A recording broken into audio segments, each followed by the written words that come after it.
Ladies and gentlemen, I'm Jane Denaire and you can call me Miss Denaire or Denaire. Anyway, on this presentation, we will talk about badminton and dart. But before that, let me show you guys the content of our topic. So this is the content of our topic. We have two parts. Part 1 is all about badminton. The part 2 is all about the dart. Our first topic is what is badminton? And I'll be the one who will tell you about what is badminton. Our second topic is the history of badminton discussed by Mr. Joy Estimar. The reporter of place origin is Miss Vertusio. Miss Nicolas will be going to tell us how to play badminton. Miss Ibanez will discuss the cultural significance. Miss Serena will give us some famous player of badminton. And the last one is Mr. Zamora, who will also give us some trivia about this game.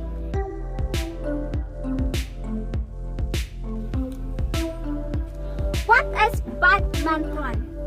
Badminton is a racket sport by either two opposing players, singles, or two opposing pairs, doubles, who takes position on opposite halves of the rectangular court that is divided by a net. And now let's call Joy Estimar to share with us the history of badminton. Joy Estimar, it's your time to shine. Today I will be discussing about the history of the badminton. The game of badminton originated in Sham, China. Over 2,000 years ago, it was brought to England in 1870 and was played somewhat like tennis. After being played in Canada, badminton arrived in America and has been popular since 1992. Badminton has been an Olympic sport with bird speeds reaching 100 mph. Place of origin of badminton. The game is named for Badminton, the country estate of the Dukes of Beaufort in Gloucestershire, England, where it was first played in about 1873. The sport's roots can be traced in ancient Greece, China, and India, and it is closely related to an old children's game, battledore and shuttlecock. Good day everyone, I'm Lance Nicolas and I will be the one to discuss on how to play badminton. So part 1 is learning the rules. Number 1 is understand the object of the game. 2 is get familiar with the badminton court. And then 3 is understand the basics of play. 4 is understand how a player can get a ball. And then 5 is learn the basic way to strike the shuttlecock. Part 2 is mastering the strokes. First, master the grip. The grip is how you hold your racket and it will affect every stroke that you hit.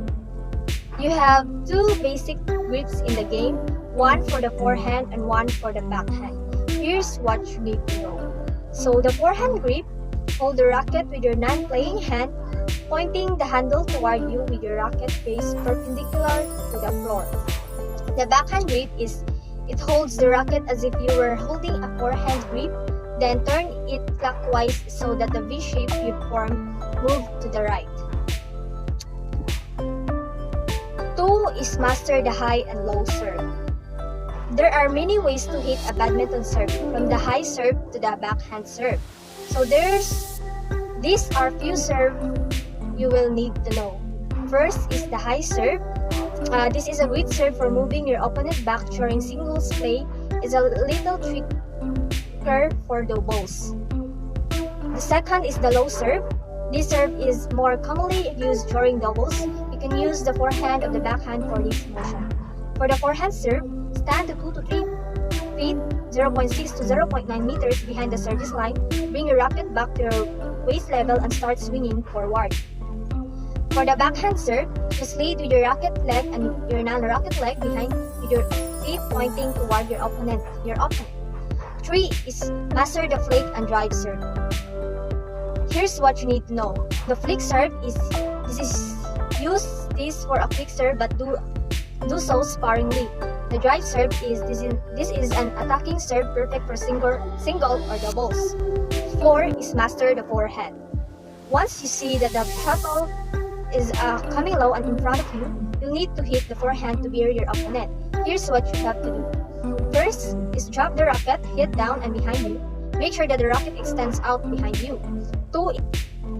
Keep your knees bent and ready to move. 3 is move forward with your racket foot.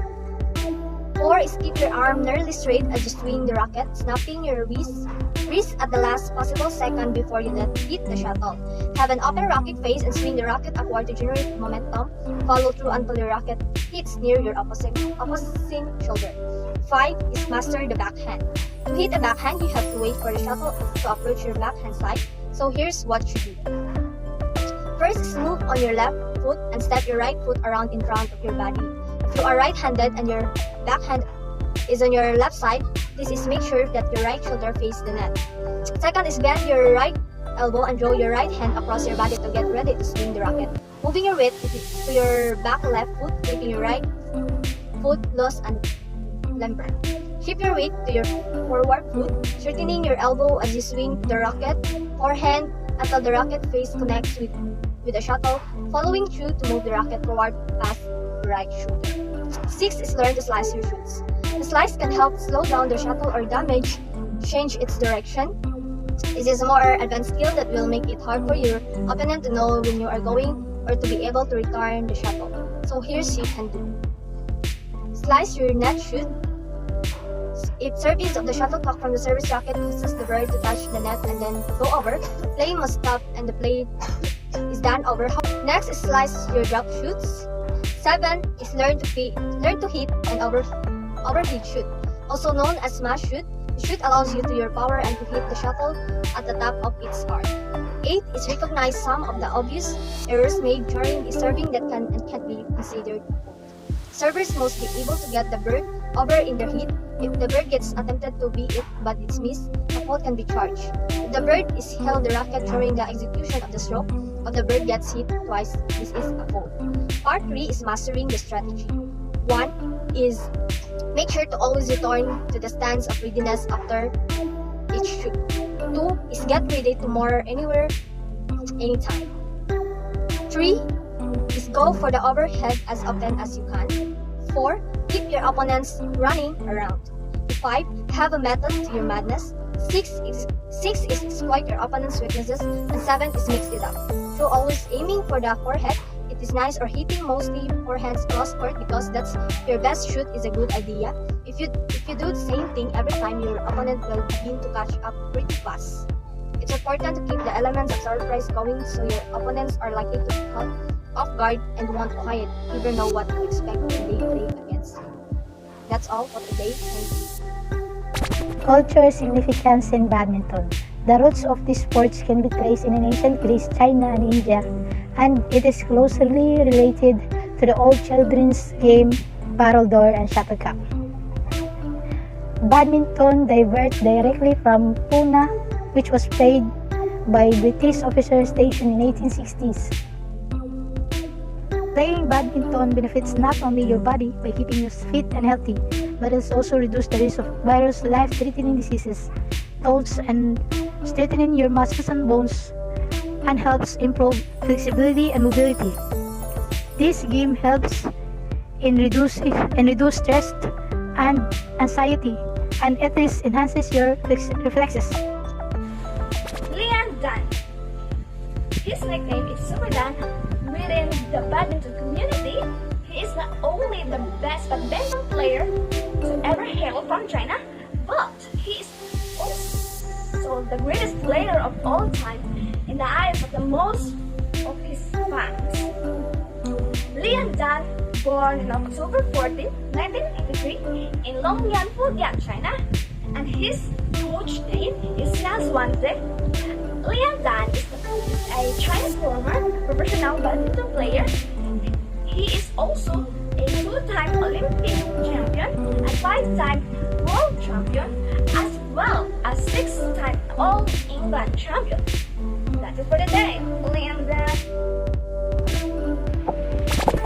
Badminton Trivia. The official world smash speed record is 332 km or 206 mph set by men's double player Fu Haifei of China on June 3, 2005 in the Sudirman Cup in the single competition. The fastest smash record is 305 km or 190 mph by Taifik Hinayan of Indonesia. The weight of the shuttlecock is about 17 to 19 ounces. It usually lasts for no more than 2 games. The heavier the shuttlecock, the faster it flies. They also fly faster in higher temperature at the higher altitudes. The first badminton club in the US was the Badminton Club of New York, formed in 1878. The shuttlecock is sometimes called a bird or birdie. Most have 14 to 16 feathers and are usually from ghost or duck and from the left wing of the bird only. And also guys, did you know badminton original name is Puna? Early on name game was also known as Puna or Puna after the Garrison town of Puna, where it was particularly popular and where the first rule for the games were drawn up in 1873. And also, did you know guys, who is the father of the badminton? He was ranking world number 1 in 1980. The same year, he became the first Indian to win All England Open Badminton Championship. He was awarded at the Arjuna Award in 1972, and the Panda Shrine in 1982 was the government India. Hi guys! Are you still there? It's me again, and I hope you're not sleeping while watching this presentation. Anyway, let's proceed to part 2. Part 2 of our presentation is about dart. Let me show you again the content and introduce our reporters. Mr. Appaap will tell us the history of dart. The reporter of Place Origin is Mr. Vargas. Mr. Zamora will be going to share with us how to play in this game. Miss Sarona again will give us some famous players, and the last one is Mr. Estimar will also give us some trivia about this game, about dart. And now, what is dart or dart throwing? It is a competitive sport in which 2 or more players fairly handedly throw a small, sharp-pointed missile known as dart at a round target known as a dartboard. And now please let's welcome Mr. Appaap to tell us the history about dart. It's your time to shine, Mr. Appaap. The game of dart is about 700 years old, but it has been around in one form or another for a very long time. There are different versions of the story, but most historians agree on a few facts. First, the development of dart has been integrated in India during the medieval era in 1300 BC. And the second fact on which most historical accounts agree on is the dart began as a military pastime. Modern darts are invented by a carpenter from Lancashire named Brian Gamble in 1896. However, the story goes back much farther. Darts began as a military pastime, originating in England during medieval era, the first couple of decades in the 14th century. Darts began as a military pastime, originating in England during the medieval era and the first couple of decades of the 14th century. Hi guys, here are some common rules for all of these games below. 1. Each player takes a turn in throwing 3 darts. And number 2, to decide who starts, each player throws 1 dart at the bullseye. The one throws it begins the game. And number 3, when it's your turn, throw 1 dart at a time.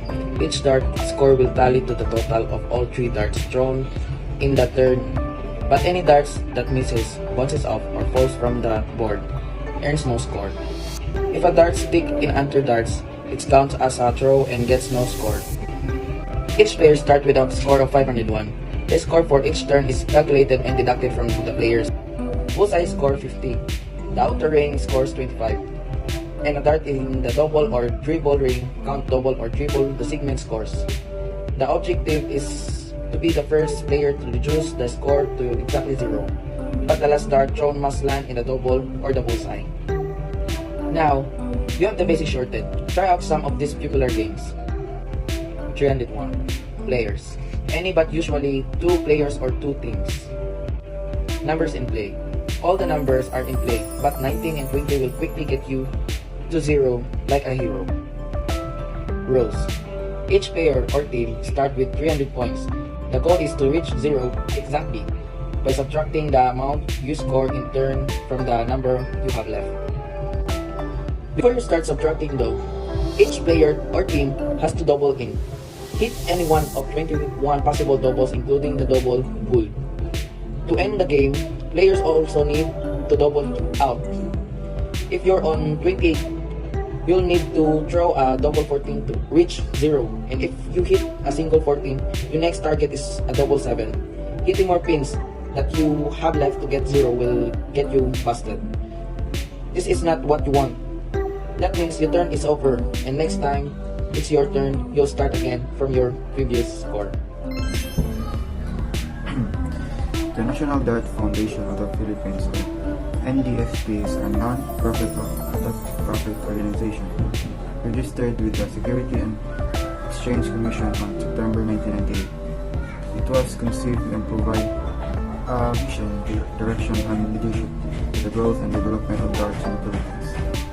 The NDFP believes that the Philippines has potential and a human resource to produce international champions. The NDFP in the forefront of pursuing breakthrough challenges and striking new directions, creating the national dart infrastructure through breakthrough dart tournaments, uplifting the image of darts through TV, dart malls tour, dart clinics, and nationwide dart leagues. The NTFB maintains nationwide support programs with local dart organizations to expand the base of darts through markets and intervention in natural breeding grounds of darts, such as barangays, schools, corporates, agencies, and dart venues.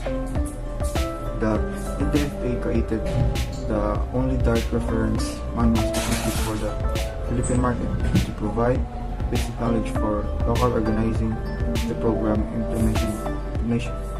Dart instructional VCDs were distributed to facilities and teach basic technical skills and Philip Douglas Taylor is an English darts player. His nickname is The Power. He dominated darts for over 2 decades and won 214 professional tournaments, including record 85 major titles and his record 16 World Championship. In 2015, the BBC rated Taylor among the 10 greatest British sportsmen of the last 35 years. Greetings everyone.